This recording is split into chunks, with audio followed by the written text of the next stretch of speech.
Sesungguhnya Indonesia surplus perdagangan dengan Amerika Serikat, terutama untuk barang-barang non-migas. Dikatakan sebelumnya bahwa Indonesia berbahaya. Sesungguhnya ekonomi Indonesia tidak baik-baik saja. Percayalah, perekonomian Indonesia tetap stabil, dolar tetap bisa turun mencapai 15.000. Kemudian yang paling penting adalah konsumsi rumah tangga dan pengangguran di Indonesia dapat ditangani dengan baik.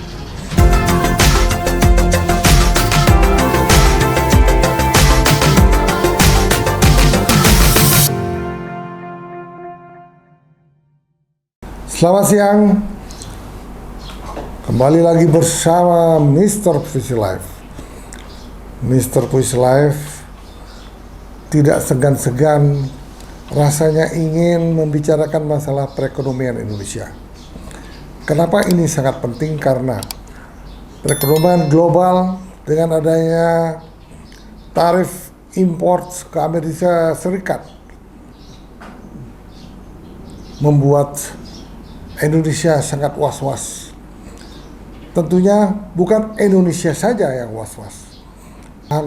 Yang berhubungan dengan Amerika Serikat juga ketar-ketir, karena ini rasa-rasanya bisa membuat perekonomian dunia ambruk.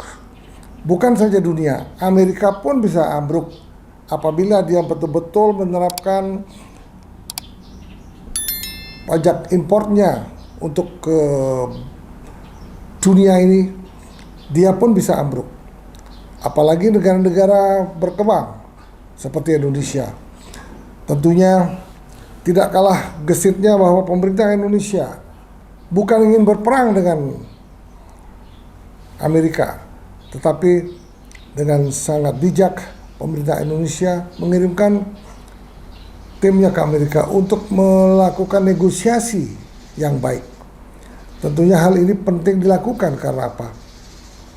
Kita lihat bahwa sesungguhnya Indonesia surplus perdagangan dengan Amerika Serikat, terutama untuk barang-barang non-migas. Kalau nggak salah surplusnya itu hampir 16 miliar dolar.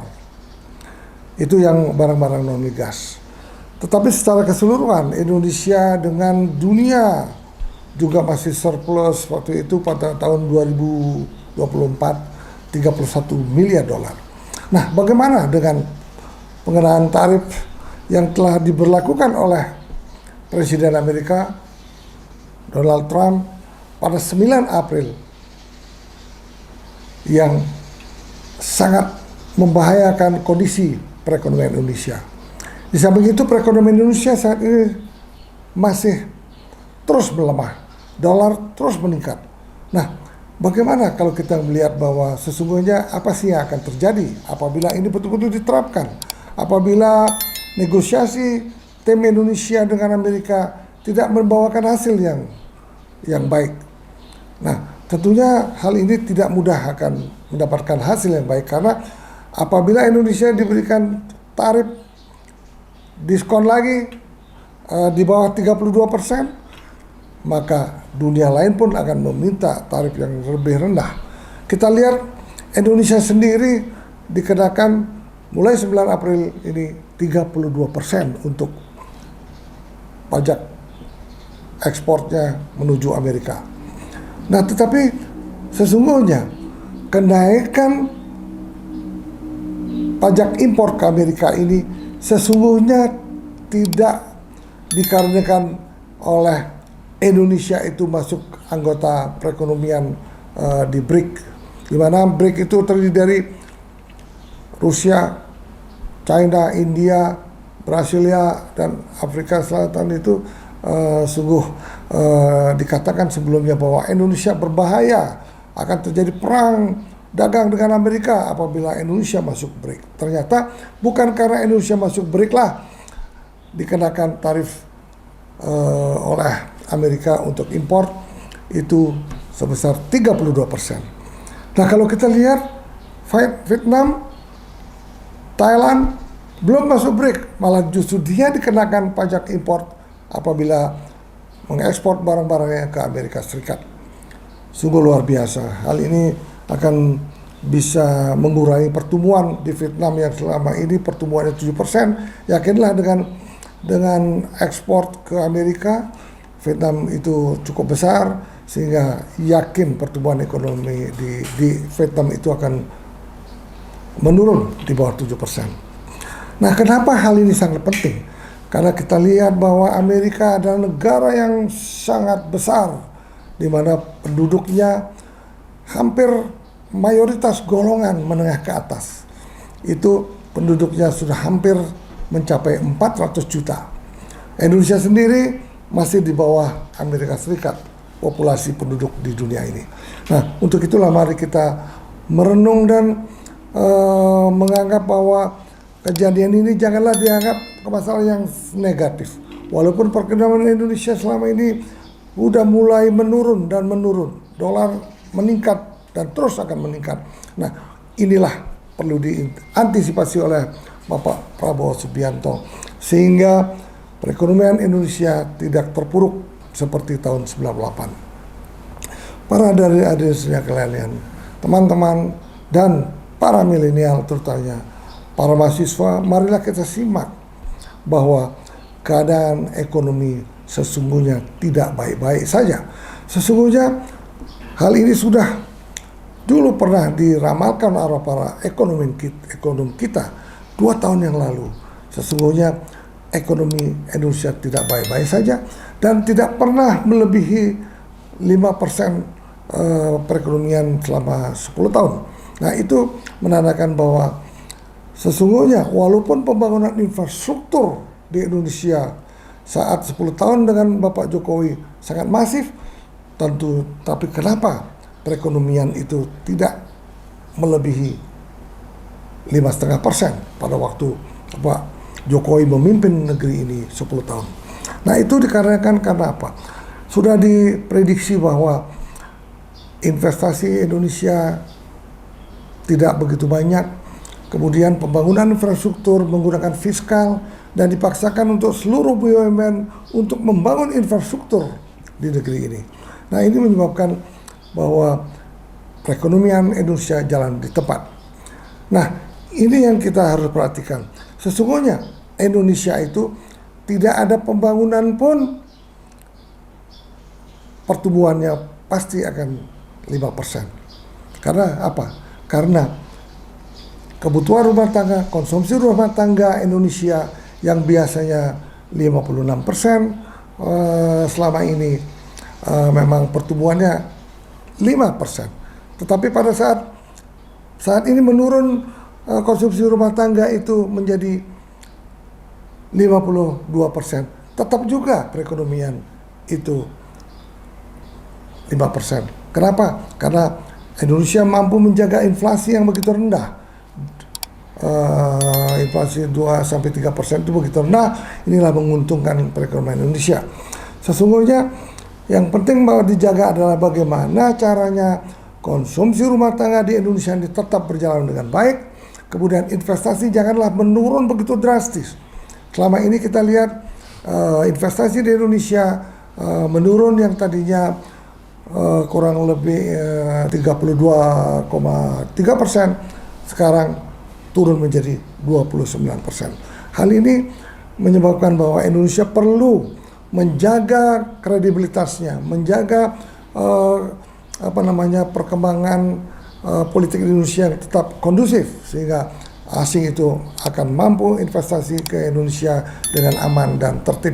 Nah, tentunya hal ini perlu juga ada kepastian hukum dari pemerintah Indonesia, kemudian ada regulasi yang baik, dan kemungkinan juga perlu penurunan suku bunga di perbankan Indonesia sehingga UMKM, kemudian para swasta itu sendiri tidak mengalami kesulitan. Nah, ini yang perlu kita pertimbangkan. Nah, kalau kita lihat misalnya, berapa sih sesungguhnya ekspor Indonesia ke negara Amerika Serikat tersebut? Kalau tidak salah, ekspor tahun 2024 ke Amerika negara kita kurang lebih 23 miliar dolar. Hal ini cukup besar.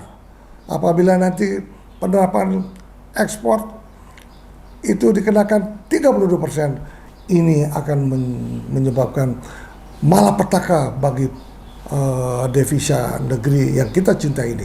Untuk itu perlulah mulai dipikirkan apa sih yang bisa kita lakukan, apa sih yang bisa Indonesia lakukan sehingga walaupun nantinya ekspor ke Amerika Serikat itu menurun, tetapi harus dicari jalan keluar. Bagaimana caranya untuk ekspor ini tetap terjaga dengan baik. Nah, kalau ekspor ke Amerika kurang lebih 23 miliar dolar. Tetapi impor dari Amerika ke negara kita, negara Indonesia, itu kurang lebih 11,5 miliar dolar. Nah, itu sebetulnya Indonesia perdagangan dengan Amerika sangat baik. Nah, inilah yang dikhawatirkan oleh bangsa kita, oleh masyarakat kita, dan oleh pemerintah Indonesia, sehingga dengan sigap pemerintah Indonesia telah mengirim utusan ke Amerika untuk melakukan negosiasi. Nah, itu perdagangan kita surplus pada tahun 2024 yang lalu.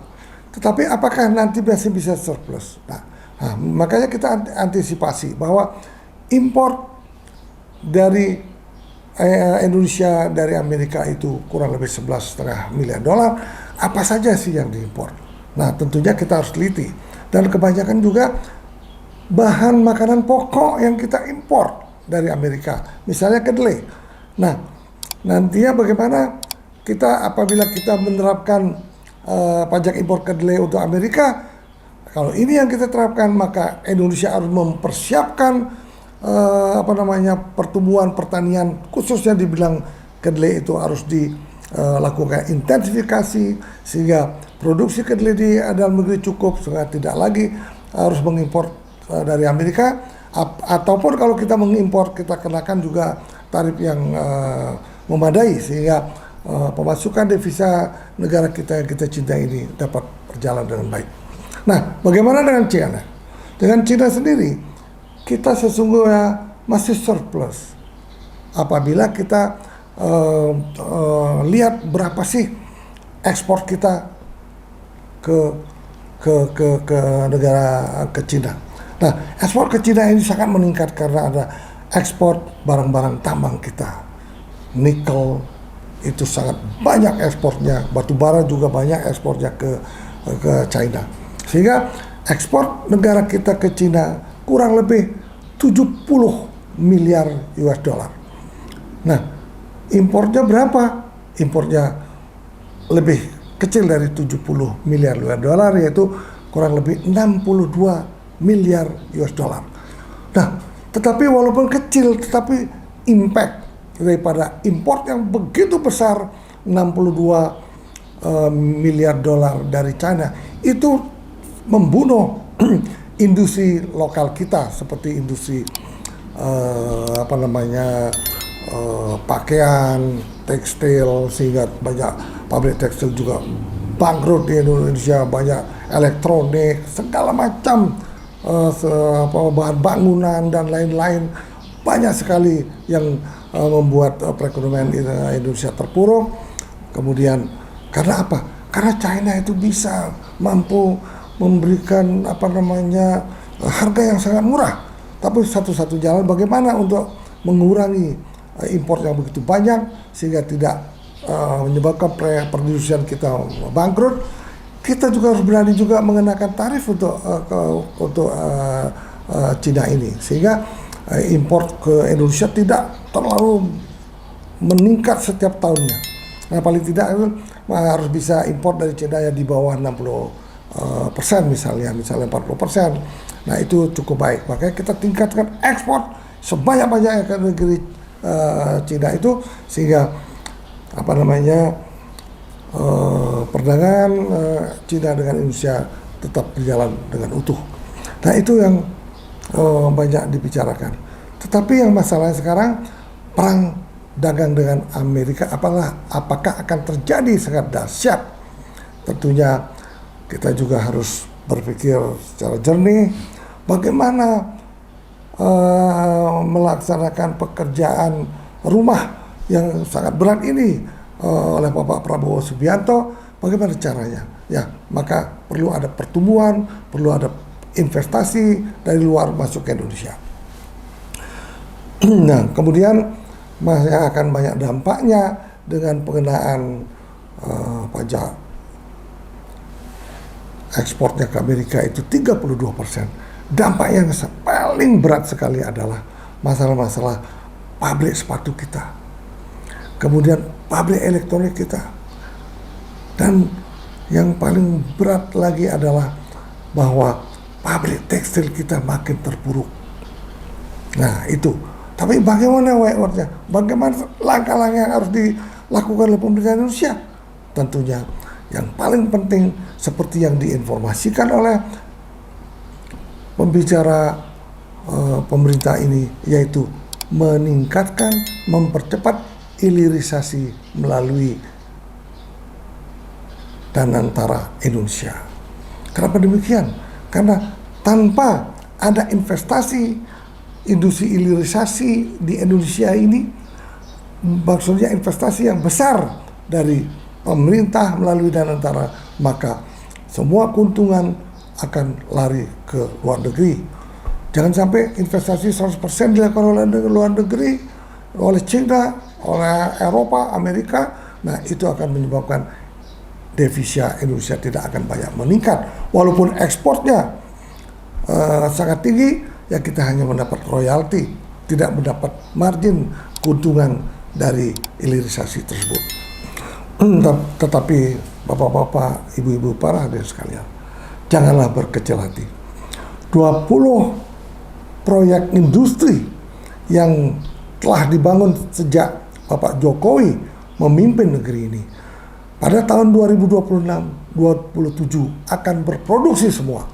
Pada saat ini berproduksi, percayalah, Indonesia akan banyak menyerap tenaga kerja di sini, sehingga konsumsi rumah tangga dapat stabil lagi seperti yang terdahulu, sehingga pertumbuhan Indonesia diharapkan dengan industri 20 industri yang besar ini sudah berproduksi, nanti pada tahun 2027 percayalah perekonomian Indonesia tetap stabil, dolar tetap bisa turun mencapai 15.000. Kemudian yang paling penting adalah konsumsi rumah tangga dan pengangguran di Indonesia dapat ditangani dengan baik.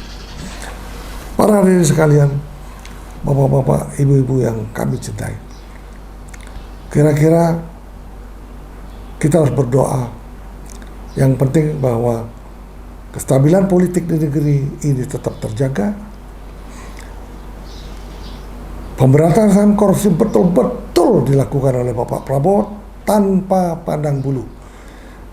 Nah tentunya nanti dengan apa yang telah diprogramkan oleh Bapak Prabowo, mudah-mudahan gebrakan pertama yaitu untuk mengesahkan undang-undang perampasan aset bagi para koruptor itu dapat betul-betul dilaksanakan. Apabila itu mampu dilaksanakan, mampu pemerintah untuk mendiskusikan dengan DPR, mampu diterapkan, mampu diundangkan, maka percayalah kepercayaan dunia terhadap Indonesia akan mulai pulih.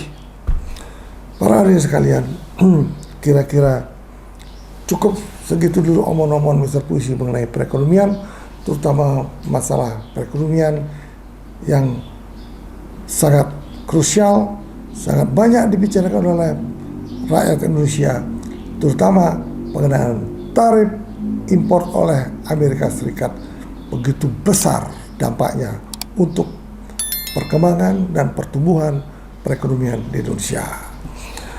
Para hadirin sekalian, itulah kira-kira omong-omong sepintas untuk bisa memberikan informasi yang baik untuk negeri ini. Akhir kata, jangan lupa subscribe, follow, dan share Mr. Puisi Live, sehingga Mr. Puisi Live mampu memberikan informasi yang positif demi negeri yang kita cintai.